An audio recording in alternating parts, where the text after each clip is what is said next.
에스겔서 22장 30절과 31절입니다. 에스겔서 22장 30절에서 31절 말씀 다 찾으셨죠? 자, 우리 한 목소리 같이 읽겠습니다. 이 땅을 위하여 성을 쌓으며 성 무너진 데를 막아서서 나로 하여금 멸하지 못하게 할 사람을 내가 그 가운데서 찾다가 찾지 못하였으므로 내가 내 분노를 그들 위에 쏟으며 내 진노의 불로 멸하여 그들 행위대로 그들 머리에 보응하였느니라. 주 여호와의 말씀이니라. 아멘. 기도합시다. 하나님 감사합니다. 주께서 우리를 사랑하셔서 오늘처럼 저희들 주의 전에 오게 하며 우리가 또 영상으로 또 대면으로 예배케 하심을 감사합니다. 오늘의 예배를 하나님 축복하시고 예배할 때 우리 가슴이 뛰며 말씀으로 인해서 우리의 삶이 새로워질 수 있도록 은총 내리워 주시옵소서.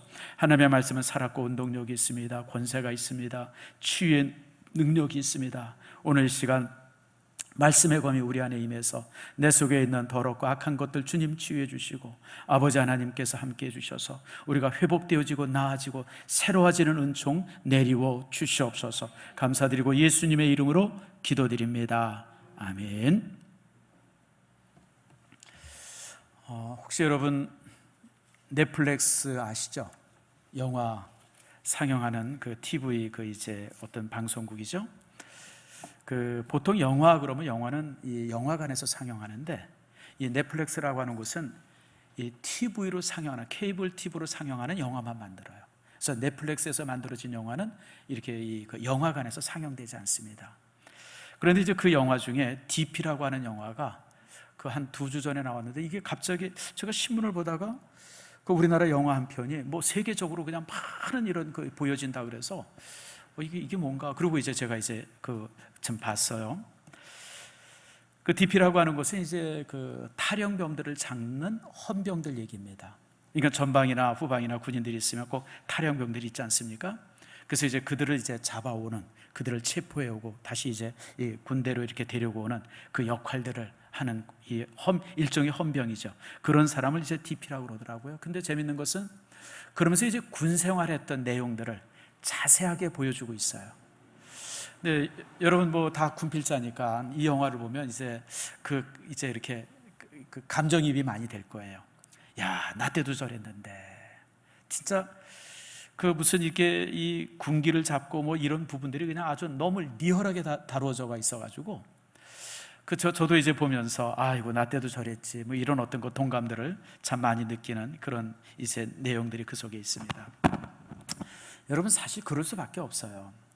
내무반이라고 하는 것이 우리 교회 내무반 하나가 우리 교회 한 3분의 1 정도 될 거예요. 그 정도 이 공간에 남자들이 30명 정도가 머뭅니다. 20명에서 30명. 그게 이제 한 개 소대. 뭐 이제 분대죠, 분대. 보통 이제 10대 명 하든지 또 양쪽으로 있으면 한 30명 가까이 그렇게 이제 머물러요. 근데 여러분 생각을 해보세요. 이 건장한 남자가 그 좁은 공간에 한 20명에서 30명이 공동체 생활한다고 할 때 여러분 상식이 통하겠어요? 그러니까 이게 여러분 제가 이렇게 저도 보면서 이게 정말 만약에 이렇게 군기라든지 이런 어떤 그런 게 있지 않냐면 이 공동체가 유지가 안 되겠다라는 생각들을 종종 해봅니다. 그러니까 아무튼 그 안에서 별별 일이 다 생겨요. 제가 이렇게 뭐 보니까 여러분 이 뭐 황당한 경험들 그 다음에 무슨 그냥 이상한 일들 그러니까 아무튼 이 내무 생활하면서 아무튼 저는 이제 이 교련을 이제 3년 동안 해가지고 6개월이 단축이 됐어요. 그래서 이제 2년 반 군 생활하고 나왔는데 다른 사람들은 36개월 딱 채우고 제대하잖아요. 그러니까 그 3년의 기간 동안에 정말 상상할 수 없는 것들을 다 경험해요. 내가 인생 중에 제가 인생을 살면서 그때 2년 반 동안 경험했던 게 제 평생 경험했던 것보다 더 많은 것들을 경험한 것 같아요. 아무튼 지금 생각하면 참 코미디 같은 일들인데 그런 일들이 이제 군 속에서 이제 되어지죠. 자, 그러다 보니까 이제 거기에 잘 적응을 못하는 사람들이 있죠. 근데 이제 제가 이 DP라고 하는 드라마를 이렇게 이제 쭉 보면서 그냥 내가 군 생활했던 게 이제 이렇게 기억나고 그러니까 참 재밌게 보면서도 굉장히 마음이 불편했어요. 그게 뭐가 불편했냐면 그 무슨 뭐 잔혹행위나 무슨 얼차례 이런 게 불편한 게 아니라 탈영병에 대한 글인 거예요. 뭐냐면 모든 탈영병은 범죄자가 아니라 피해자다, 이렇게 그리고 있어요. 이해가 되시죠? 왜 탈영을 했냐면 군대에서 되어지는 그 혹독한 그 기압이라든지 뭐 이런 것에 못 이겨가지고 결국 탈영하게 되었다는 거예요. 그러니까 탈영병은 범죄자가 아니라 피해자라는 거예요. 물론 제가 볼 때 그럴 수도 있어요. 진짜 보면 그 뭐 못 이겨서 견디지 못해서 탈영하는 사람도 있지만, 그러나 여러분 그건 아니죠. 자, 우리 80년대입니까? 우리나라에 지존파라고 하는 사람들이 있었어요. 근데 그 사람들이 이제 재판을 받을 때 뭐라고 재판하냐? 우리가 왜 지존파를 만들었냐면 유전무죄이기 때문에 지존파를 만들었다는 거예요. 초등학교 다닐 때 뭐 선생님이 뭐 이렇게 무슨 크레용 안 가지고 뭐 안 가지고 손바닥 맞고 막, 그래서 이제 그때 분노가 만들어지고, 그런 분노 때문에 이렇게 이제 이 사회를 그냥 막 뒤집어 엎으려고 자기들이 이렇게 이제 범죄 조직을 다시 말하면 인격적 흉내를 낸 거죠. 근데 여러분, 제 시대를 살았던 분들, 60년대 70년대 초등학교 다니고 중고등학교 다녔던 분들, 크레용 가지고 학교 제대로 가본 적 있어요? 미술 시간에 저도 크레용 가지고 학교 가본 적이 거의 없어요. 크레용 가지고 오지 않았으니까 안 가져왔다고 이제 손바닥 맞죠? 그럼 왜 안 가져왔어 물어보면 제가 또 이게 꼴 같지 않게 또 자존심은 있어가지고 잊어버리고 안 가져왔다고 그까지 그러고 손바닥 맞았어요. 아침에 잊어버리고, 사실 없어서 못 가져왔는데. 근데 없어서 못 가져왔다는 건 도저히 말을 못 하겠어요. 창피해서. 예, 잊어버리고 못 가져왔습니다. 그러고 이렇게 손바닥 맞았어요. 난 지금도 그게 생각이 나요. 또 이 선생님들이 그러면 또 아주 또 요렇게 때린 게 또 요렇게 놓고 때려요. 자로. 난 맞아보신 분들 기억나죠? 난 그때 그러면서도 내가 이 세상을 내가 뒤엎어버려야지, 나 이런 생각해 본 적 한 번도 없어요. 그냥 그러려니, 그러고 살려니. 여러분, 사실 지금 여기 있는 분들이 대부분 군필자들인데, 여러분, 우리가 그런 혹독함을 경험하면서 그러면서 제대하신 분들이에요. 탈영병 혹시 있으면 한번 손 들어보세요. 나 못 이겨서 담 넘은 사람. 그래서 저는 이 드라마를 보면서 재밌게 보면서도 그 부분이 굉장히 불편했어요. 물론 그런 사람도 있고 또 그렇게 그려야 또 이제 사람들이 관심 있게 보긴 할 것 같아요. 왜냐하면 쉽게 얘기해서 탈영병이 무슨 뭐 사고 치고 도망갔다 이러고 그러면 여러분 뭐 그냥 드라마가 되겠습니까?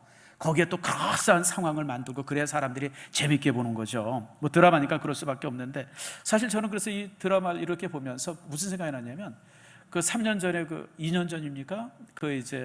미국에서 오스카상을 받았던 기생충.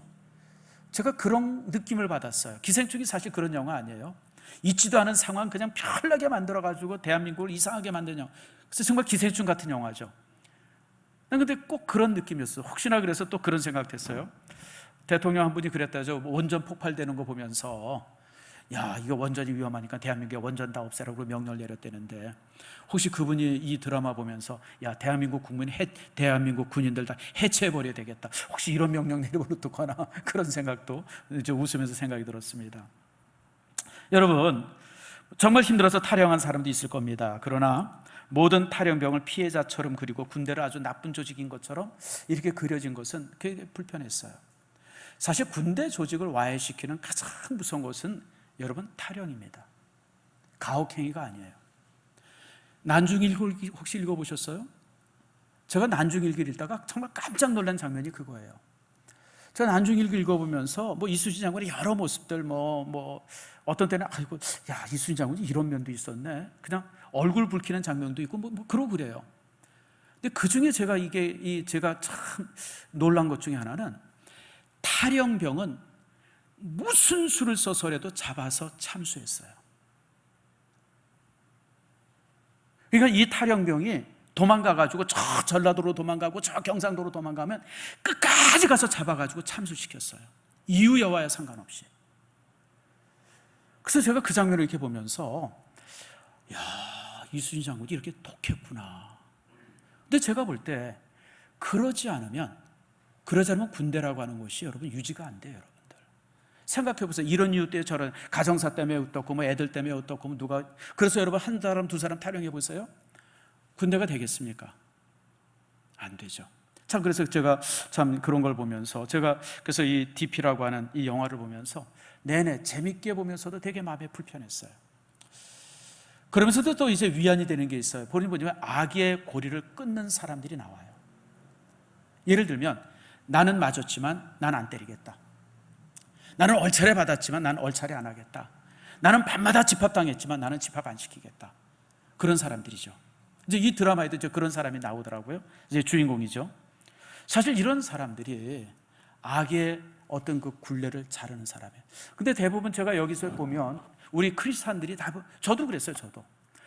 저는 사실 인사과에 있었기 때문에 그렇게 많이 집합당하거나 무슨 뭐 그러진 않았습니다. 월차례 받거나 그런 일 별로 없었는데, 그럼에도 불구하고 이제 뭐 공통적으로 이제 이렇게 단체 기합 받는 게 있잖아요. 그 이제 식당에 모여가지고 그냥 뭐 줄바따라 그러죠. 그런 거 때리고 뭐 사실 원산 폭격은 이건 기합도 아니죠, 여러분들. 그 대부분 잡니다. 그리고 우리가 한참 하다 보면 여기가 판판해져요. 그리고 자다가 한번 되게 혼났어요. 자다가 옆으로 넘어지는 바람에. 아무튼 뭐 그런 이제 군 생활을 했는데, 그런데 저는 제가 고참이 돼가지고는 일병이 되고 상병이 되고서는 또 병장 돼서 한 번도 제가 제 아랫 사람들을 집합시켜 보거나 얼차려 주거나 그래 본 일이 없어요. 근데 대부분의 사람들이 마찬가지예요. 우리 교회 김정백 집사가 있어요. 여러분 잘 아시죠? 해병대 출신입니다. 근데 나한테 한번 김정백 집사가 그러더라고요. 목사님, 나는 무척 맞았지만 나는 한 번도 안 때렸습니다. 그래서 그때부터 내가 김정백 집사를 좋아해요. 여러분, 예수 믿는 사람이 어떻게 그렇게 이유 없이 누굴 때릴 수 있어요? 믿음의 사람들이 어떻게 잡아다가 그렇게 말도 안 되는 그 혹독한 일들을 할 수 있습니까? 사실 이런 사람들로 인해서 조직이 유지되는 겁니다. 그렇게 별나게 이상한 사람들, 정말 아주 사이코 같은 사람들도 있는 반면에 그런 악의 고리를 끊는 사람들이 있어요. 그래서 이 하급자들을 정말 인간적으로 대해주고 그들의 문제를 같이 고민해주고 같이 이해해주고 이런 사람들, 그런 사람들로 인해서 조직이 유지되는 겁니다.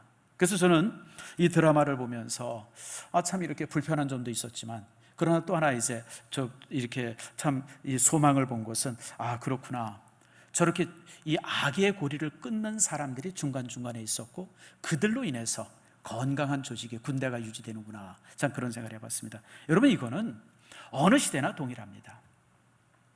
여러분들이 역사를 좋아하고 저도 또 역사를 좋아하고 우리나라 역사나 또 주변의 나라들 이렇게 보면요, 힘을 가진 사람들은 언제나 만연된 악의 축입니다. 여러분, 권력을 가진 사람들이 민초를 위한 사람들 보셨습니까? 그런 사람 없어요. 지금까지 힘을 가지고 있는 사람들, 뭐 국회의원들이 정치하는 사람들은 사실 민초에 대해서는 아무 관심이 없어요.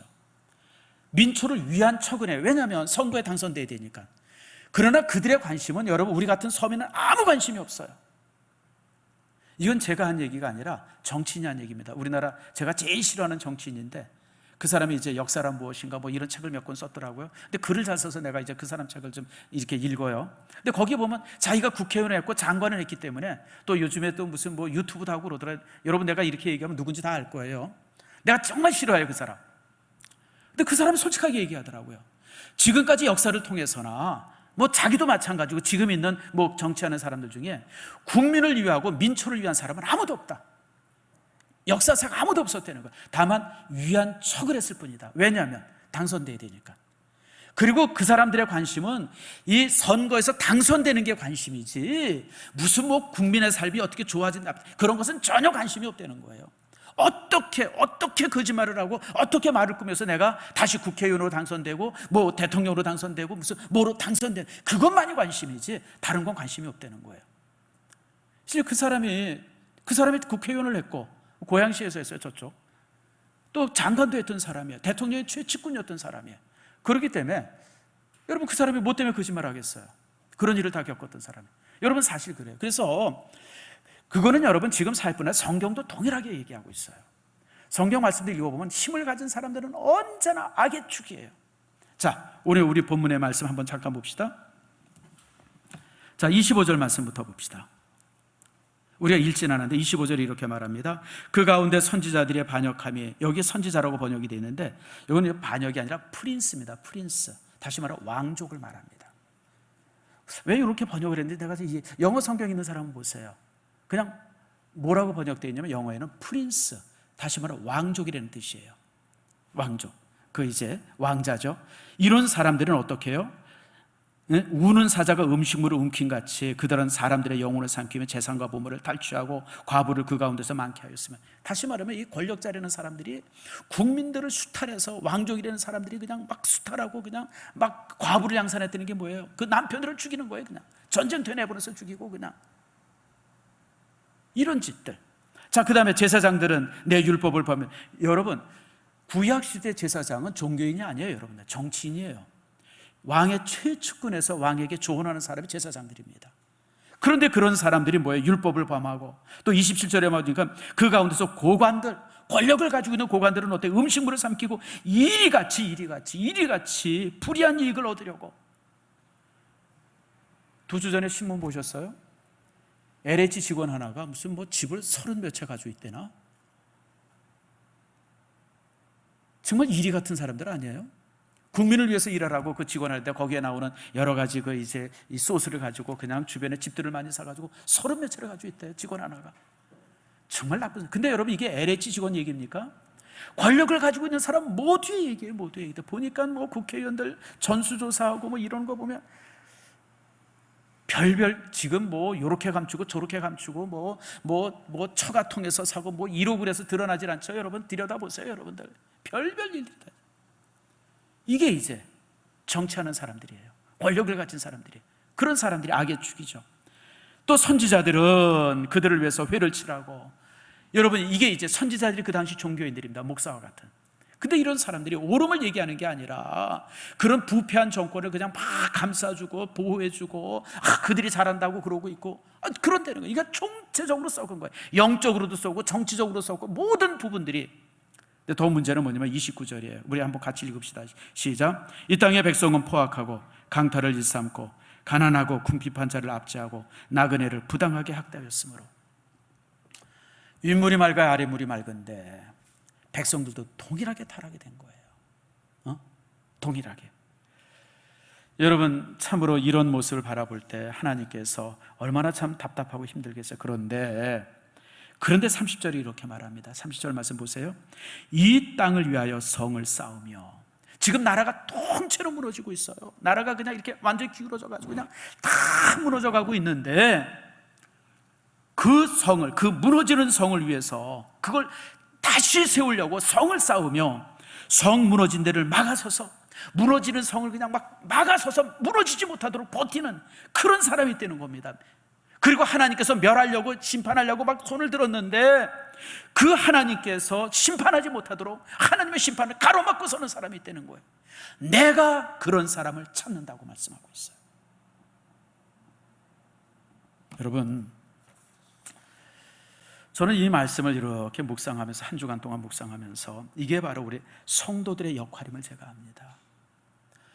사실 우리 성도들이 이 국가라고 하는 거대악 앞에 너무 힘이 보잘것없어요.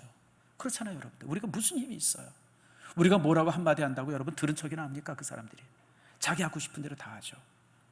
그런데 여러분 하나님께서는 저와 여러분 같은 사람들, 정말 믿음의 사람들이 믿음의 사람답게 이렇게 서고 그 서서 거기서 버티고 서고 그냥 그 거짓에 대해서 대항하고 있는 바로 이런 사람들을 하나님께서 뭐라냐면 무너지는 성을 지탱해 주는 사람, 폐허가 된 성을 다시 쌓는 사람, 하나님께서 심판하라고 그럴 때 그 심판을 가로막는 사람이라고 오늘 성경은 말씀하고 있어요. 여러분 우리 한 사람 한 사람이 보잘것없지만 그러나 하나님 앞에서는 위대한 사람이에요. 나라를 지키고 성을 지키는 사람입니다. 창세기 18장에 보면 아브라함과 천사와의 대화가 있어요. 여러분 너무 잘 아는 대화죠. 이제 세 명의 천사가 소돔과 고모라 성을 멸하러 가고 있는데 아브라함이 이 사실을 알았어요. 그럴 때 아브라함이 가로막지 않습니까? 주여, 저 소돔과 고모라 성에 의인이 50명 있으면 그 악한 사람 때문에 50명을 멸하겠습니까? 그러고 물어요. 그랬더니 천사가 뭐라고 답합니까? 내가 의인 50명만 있으면 그 성을 멸하지 않겠다. 50명이 없다는 거예요. 그건 아브라함이 그럼 주여, 내가 죄송한데 하나만 더 먹겠습니다. 만약에 의인 40명이 있으면 어떡하겠습니까? 40명. 내가 40명만 있어도 멸하지 않겠다. 40명이 없대. 다시 주님, 다시 한번 제가 묻습니다. 30명이 있으면 어떡하겠습니까? 내가 그래도 멸하지 않겠다. 그러니까 너무 아브라함이 가슴이 아픈 거예요. 아니, 저 큰 성에 수만 명이 사는 그 성에 의인 30이 없다. 이게 말이 되겠어요? 그러니까 곱씹다가 다시 한번 주님, 내가 미안한데 죄송한데 다시 한 번만 묻겠습니다. 그 성에 10명의 의인이 있으면 어떡하시겠습니까? 근데 천사가 뭐라 그래? 내가 10명의 의인만 있어도 멸하지 않겠다 그러잖아요. 그 큰 성이 의롭게 사는 사람 10명이 없음으로 인해서 결국 이 그 유황불로 심판을 받게 되어진 거예요. 여러분, 참으로 우리나라가, 이 땅이 그렇습니다. 저는 우리나라를 이렇게 바라보면서 우리나라가 올해 이제 선진국이 되었어요. 9번째 나라죠. 선진국 모임이 있는데 우리나라가 그 8모임이 이제 대한민국 선진국으로 하자. 사실 우리가 개발도상국으로 불려진 게 벌써 한 30년 가까이 됐어요. 후진국에서 개발도상국이 되어지고, 그리고 이제 정식으로 선진국 그룹에 이제 들어갔어요. 물론 이제 그 안에 들어갔다고 해서 좋아만 할 게 아니죠. 또 이제 선진국으로서 책임도 있습니다. 이제 그 후진국이라든지 이런 곳에 우리가 분담해야 될 부분들이 있고 책임 있는 자리에, 그 자리가 단순히 돈 많다는 자리가 아니라 책임을 가질 수 있는 자리라는 거예요. 여러분, 우리나라보다 여러분 GNP 많은 나라가 수없이 많습니다. 사우디 같은 나라들, 무슨 뭐 브루나이 같은 나라, 우리나라도 엄청 잘 살아요. 근데 그런 나라가 GNP 많다 그래서 여러분 선진국으로 쳐주지 않죠. 대한민국이 선진국이 되어진 것은 단순한 인구나 땅이나 무슨 뭐 수입이 많아진 게 아니라 그런 책임을 감당할 수 있는 나라라고 여긴 거예요. 그래서 이제 선진국이 되었어요. 참 감사하죠. 근데 여러분, 우리가 뒤로 한번 뒤집어 봅시다. 우리나라가 어떤 나라예요? 나는 우리나라가 안 망한 게 희한할 정도의 나라예요. 한 20년 된 것 같네요. 제 미국에 이제 제가 아는 분이 한 분인데 식당을 하고 있어요. 목사님 기도해 주세요로 연락이 왔어요. 그래서 무슨 기도, 왜 그러냐 그랬더니 목사님 이 영업 정지를 받았어요 그러는 거예요. 아니, 뭔 짓을 했길래 영업 정지를 받았냐 그랬더니 낮에 이렇게 식사하는 사람들에게 술을 이렇게 팔았는데 그 사람이 술을 먹고 나가서 사고를 냈어요. 사고를 내니까 술판 이 식당이 책임 있다고 그래가지고 영업 정지를 시킨 거예요. 야, 난 깜짝 놀랐어요. 우리나라는 음주 사고 내면 책임이 누구에게 있어요? 술 먹은 사람의 책임 있잖아요. 근데 미국은 술 먹은 사람뿐 아니라 술을 판 사람에게도 동일하게 책임을 물어요. 엄격하게 규제하죠. 근데 우리나라는 이런 규제 없어요. 그냥 낮이든 밤이든 새벽이든 제가 점심 먹으러 이렇게 식당에 가면요, 막 그 대낮에도 그냥 막 술 먹는 사람들이 있어요. 야, 그래서 이렇게 바라보면 야, 참 신기한 사람이다. 뭐 낮술이라고 그러죠. 야, 저러고 어떻게 하루를 사나. 여러분, 제가 미국에 뭐 2번 가봤어요. 아마 여기 저보다 훨씬 많이 가보신 사람 많이. 저는 미국에서 술집을 몇 번 못 봤어요. 근데 우리는 어때요? 우리 신성교 대문을 딱 열면요, 술집이 널렸어요. 이 앞에도 있고요, 이 옆에 남정에는 무슨 주점 그냥. 그리고 여러분, 이게 온전한 술집이 아니잖아요. 거기에 접대부들이 다 있잖아요. 야, 정말 대한민국은 신기한 나라예요. 신기한 나라. 저렇게 술집이 많은 나라는. 그리고 여러분, 대한민국은 언제부터 밝아져요? 언제부터 환해집니까? 여러분 잘 알잖아요. 여러분들 7시, 8시 넘으면서 그때부터 환해지잖아요. 여러분, 밤문화가 이렇게 많은 나라는 대한민국밖에 없어요. 우리 이제 여행하고 그러면, 저도 이제 단기 선교하고 그러면 이제 저녁에 난 우리나라인 것 같이 생각해서, 야, 우리 바깥에 밥 먹으러 가자, 뭐 차 마시러 가자. 목사님, 여기는 밥 문화 없어요. 8시, 9시 되면 깜깜해요. 다 집에 가 있잖아. 근데 우리나라는 8시, 9시만 되면 그냥 온 세상에 그냥 막 새벽 2시, 3시까지 환해져요. 세계에 밥 문화 이렇게 많은 나라가 대한민국밖에 없습니다. 이게 무슨 얘기냐면, 대한민국은 안 망하면 이상한 나라예요.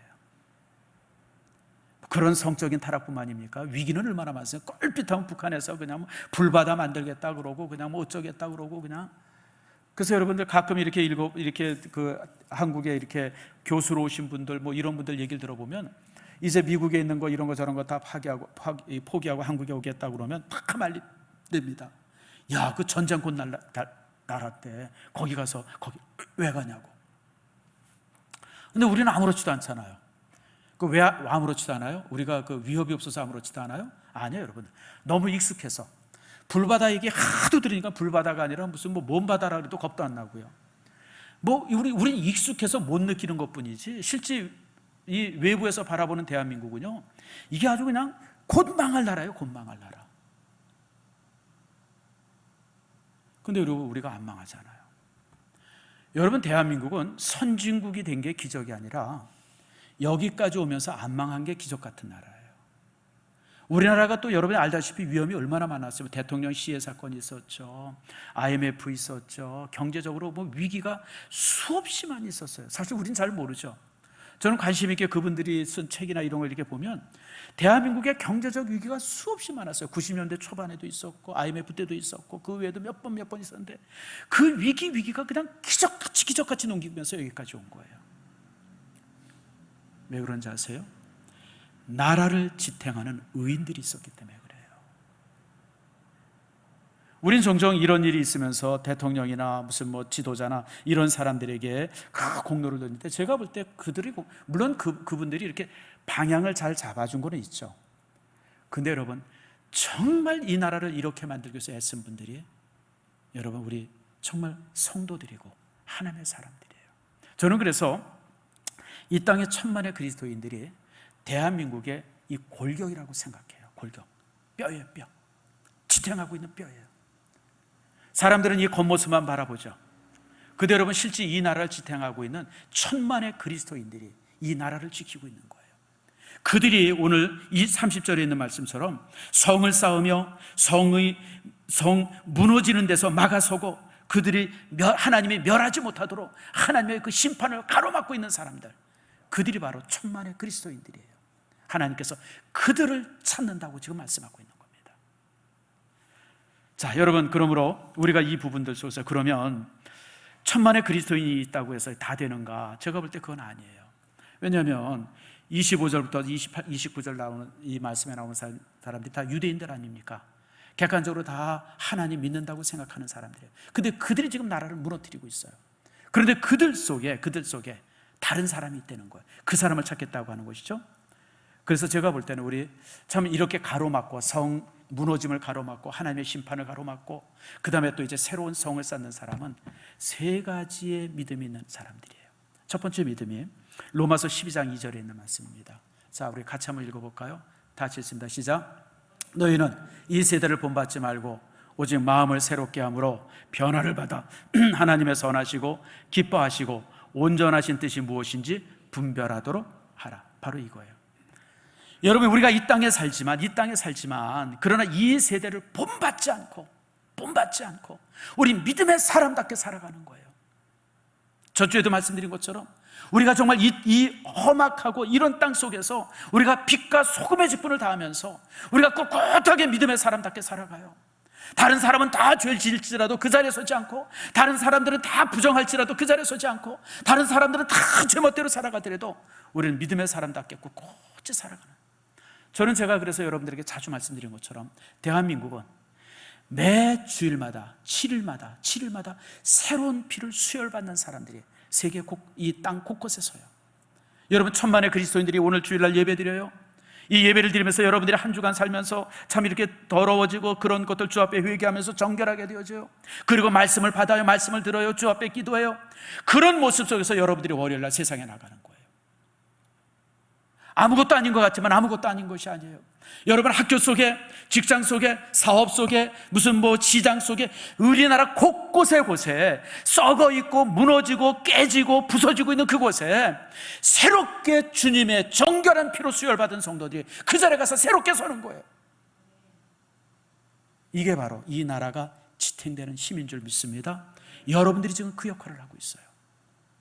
우리 한 사람 한 사람이 여러분, 국가라고 하는 거대한 악 앞에서 정말 힘없죠. 우리가 뭐라 그러는데 여러분 힘 가진 사람들이 들은 척이라 합니까? 근데 그게 아니에요. 우리가 이 민족을 지탱하고 있는 힘이에요. 매 주일마다 여러분들이 새롭게 피를 수혈받고 여러분들이 직장 안에서 이 땅을 새롭게 하는 거예요.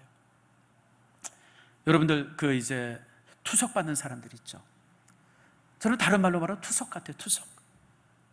여러분 투석 받는 사람들 보면 막 온몸에 그냥 더러운 게 채워지는데 이게 제대로 배출이 안 돼가지고 막 그러잖아요.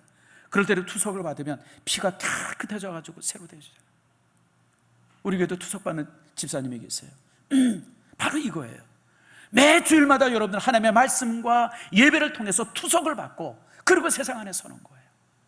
물론 그렇다고 해서 우리가 그것이 잘 유지되면 좋지만 또 우리 또 이제 연약하니까 또 한 주간 살면서 이런 거 저런 걸로 인해서 우리가 또 이렇게 더러워져요. 그럼 다시 성전에 모여서 예배하면서 다시 우리가 새 피로 투석받는 거예요. 그리고 새 피로 우리가 수혈받는 거예요. 그리고 세상 앞에 월요일 날부터 또 가서 우리가 한 주간 사는 거예요. 여러분의 직장을 정결하게 하고 여러분의 사업 장소를 정결하게 하고 여러분이 가고 있는 그 모든 장소마다 그곳을 깨끗하게 하는 역할들을 여러분들이 하고 있어요.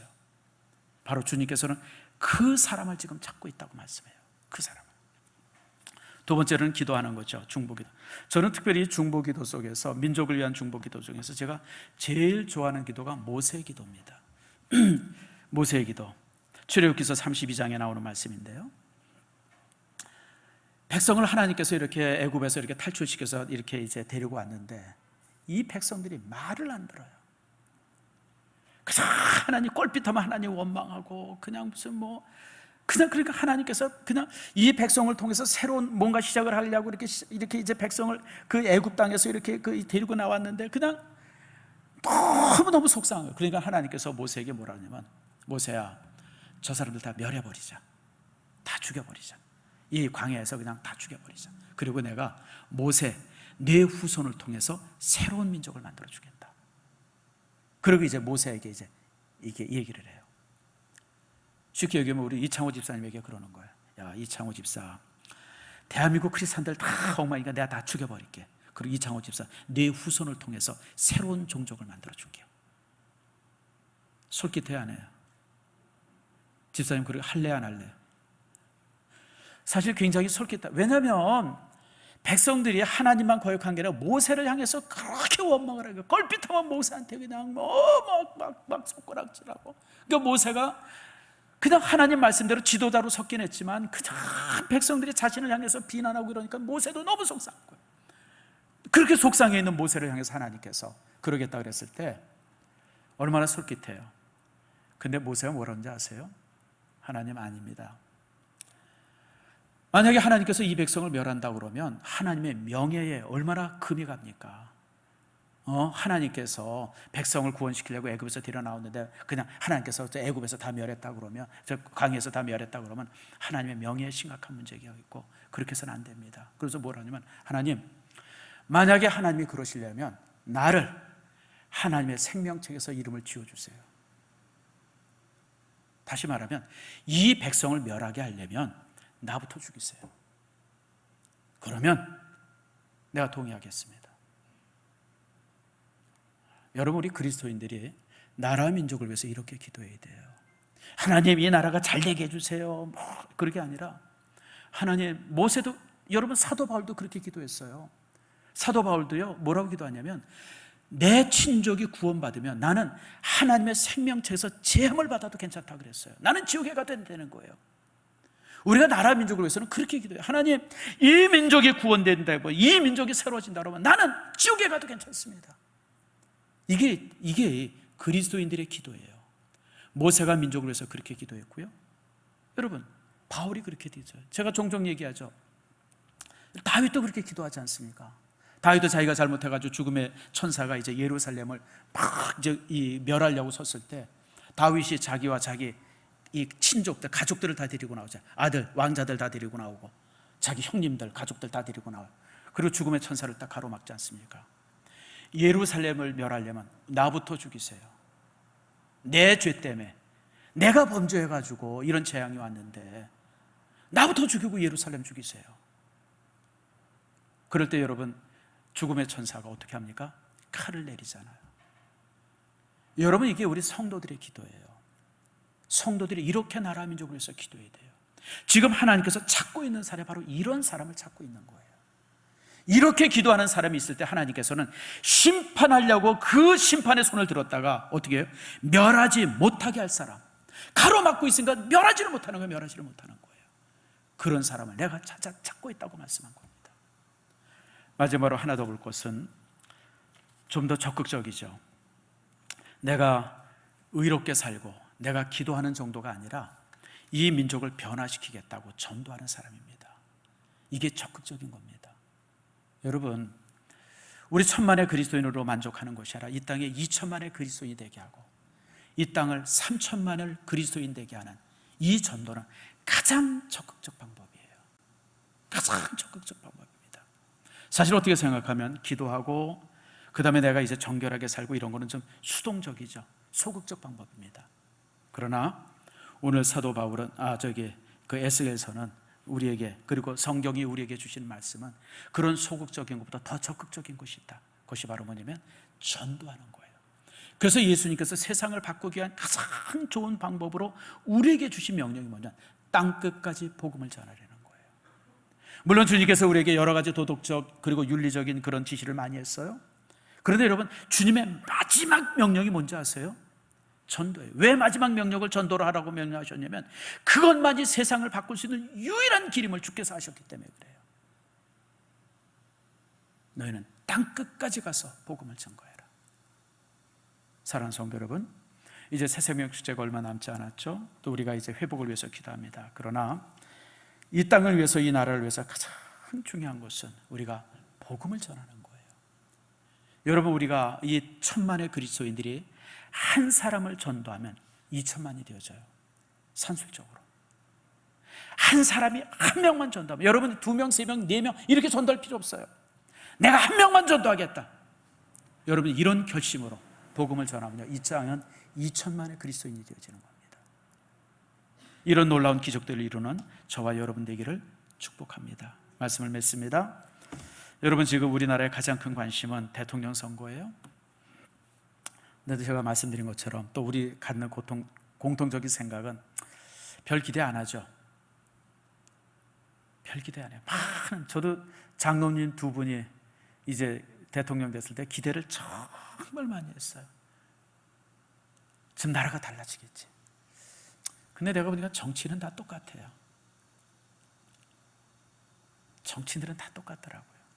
권력 앞에 다 똑같아지더라고요.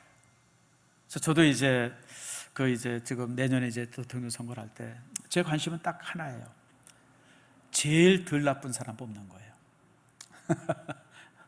목사님 그렇게 비참하게 얘기하면 안 되죠. 혹시 여러분 그렇게 생각하겠지만 제일 덜 나쁜 사람, 좋은 사람이 아니라, 여러분 그 자리에 선 사람들 중에 좋은 사람이 어디 있겠어요? 그게 여러분 아무나 하는 자리입니까? 권모술수와 뒤통수치기, 거짓말, 이런 것에 한 100단 이상 되는 사람들이 다 거기 서 있는 사람들이에요. 우리 같은 사람은 엄두도 못 냅니다. 그런 사람들 중에 무슨 좋은 사람을 무슨 수로 찾겠어요? 제일 덜 나쁜 사람 찾는 거죠. 왜 제가 그 생각을 하냐면, 예전에는 저는 사실 참 순진했을 때는 참 그런 생각을 많이 했는데, 근데 보니까 그들이 하는 일이, 할 수 있는 일이 그렇게 많지 않더라고요. 보니까 많은 일 하는 것 같지만 사실 별일 못합니다. 왜 그런지 아세요? 이 땅의 주인은 하나님이시기 때문에 그래요. 이 땅의 기둥은 1,000만의 그리스도인이기 때문에 그렇습니다.